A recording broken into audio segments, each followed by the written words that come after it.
গাজার জাবালিয়া ও রাফা শহরের হামলার তীব্রতা বাড়িয়েছে ইসরায়েলি বাহিনী। এর মধ্যে আতঙ্কে রাফায় দক্ষিণাঞ্চল ছেড়েছে 6,30,000-এর বেশি ফিলিস্তিনি। উত্তর রাফা থেকে অন্যত্র ছুটছেন আরও লাখো বাসিন্দা।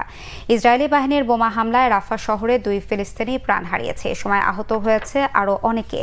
মিসাইল হামলা হয়েছে জেনিনের শরণার্থী শিবিরের ফিলিস্তিনিদের ওপর। সেখান থেকে 1 জন নিহত ও 8 জন আহত হয়েছেন।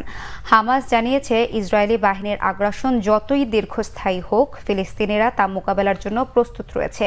স্বাধীনতাকামী সংগঠনটি ইসরায়েলের সাথে দীর্ঘমেয়াদী লড়াই চালিয়ে যাওয়ার ঘোষণাও দিয়েছে। গাজায় নিহত ফিলিস্তিনির সংখ্যা ছাড়িয়েছে 35,300। এদিকে জাতিসংঘ বলছে, রাফায় হামলার পরিকল্পনা সত্য করেছে ইসরায়েল। অঞ্চলটিতে মানবিক সাহায্য সহযোগিতা বন্ধ থাকায় ফিলিস্তিনিদের জন্য আর কোনো ধরনের খাবার অবশিষ্ট নেই। ফিলিস্তিনিদের রক্ষায় পৃথিবী যেন আর কোনো উপায়ই তাদের জানা নেই।